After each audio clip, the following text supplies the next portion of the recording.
Now almost my last question actually. We were talking already, or in your answers you were already talking very much also about a cultural shift, corporate culture shift. Yeah. How do corporate culture and this new form of leadership correlate? I think the culture is already changing. Not will shift, it is shifting. The first shift was this idea, as you were raised correctly, about incentives. Yeah. That you will find more and more the review process is 360 degrees evaluation. Yeah. So you no longer have the private one-to-one evaluation.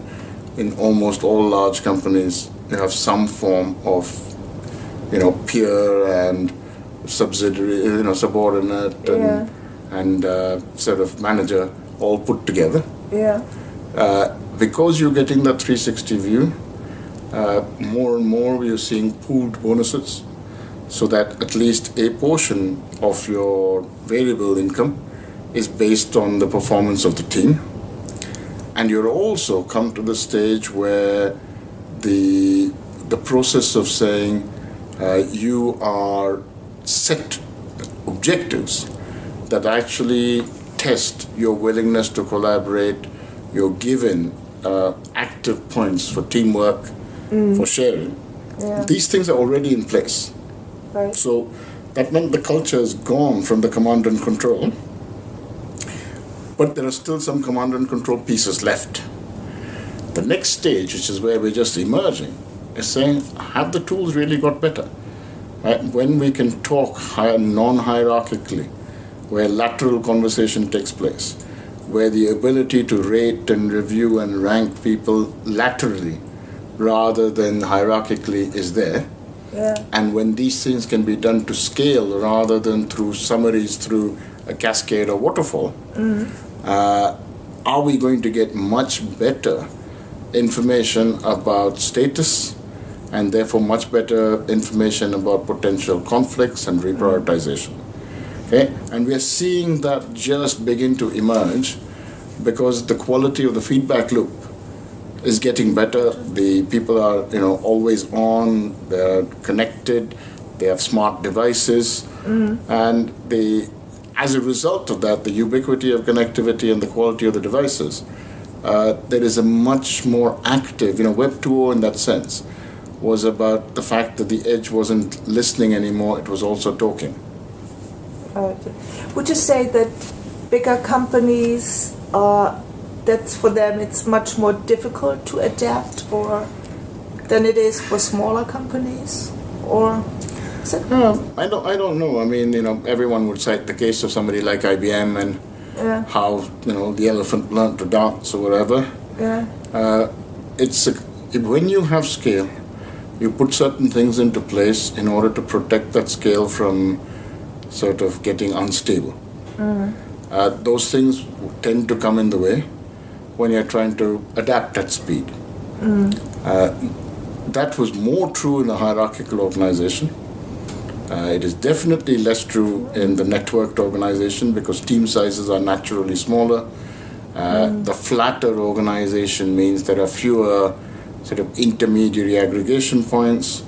There is less distance between the message giver and the message recipient. Yeah. So signal to noise ratios are better. So we're already seeing that shift taking place. Yeah. And I think in some ways the large organization may actually find it easier once they have decided. Okay? The small organization finds it easier because it can operate in an amorphous state better. Okay? It doesn't need to have all the answers. The large organization needs to have a little more certainty about what it's doing, but when it does it, can execute at scale. Yeah.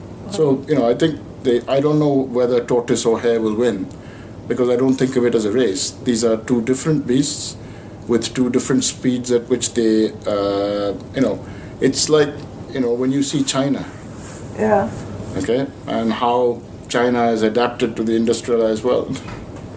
Okay, some people would have said it's not possible, and yet some of those things look like command and control. But you dig deeper into it and you find that the culture has allowed sideways collaboration. John Seeley Brown and John Hagel have written some great studies and saying, wow, that's what's happening in the motorcycle factory. Yeah. The production line has become open. People are working in, sort of cycles of competence, and they're able to interact and break the deadlocks. Go ahead, sorry. So, that sense of saying, yes, it's true, it's command and control, but yes, it's also true that assembly line was freer to work laterally than many others. I think, those are the sort of lessons when I step back and saying, that's why I think the last book by them is very, very important in trying to understand the organization in the future. The power of pull. Correct. That we have moved from stocks to flows. Right? We used to have tools that were dealing with a static approach. Now we need a dynamic approach. Then the feedback loops become that much more important. The fact that you live in that kind of matrix with contention becomes more important. And, it is being resolved, but it's a fundamental shift. One last question and Sure. a very short answer. We are here in London, financial capital, one of the world. When will the financial sector learn about all this? I think the financial sector is learning about all this. When I was at Dresdner Kleinwert, I enjoyed some of the things we did from 2003 onwards in the use of blogs and wikis and instant messaging. When you look at how Bloomberg was working with chat, when you look at how Thomson Reuters was delivering information, the places where the enterprise bus and the publish-subscribe model were most taking hold, a lot of these were already operating in financial circles far before any other. The challenge, which is to protect the customer, is that these are regulated industries.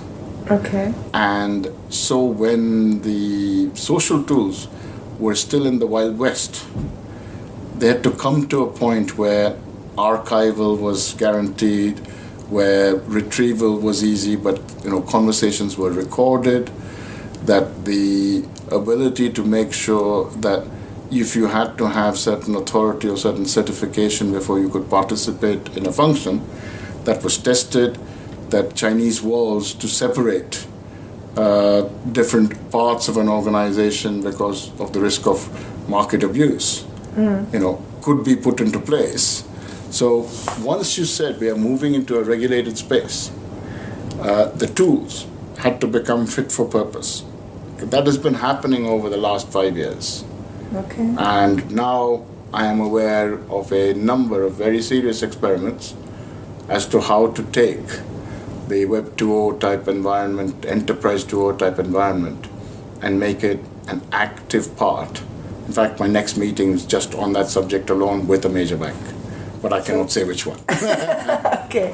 Thanks a lot for your time. Thank you. A pleasure. Thank you.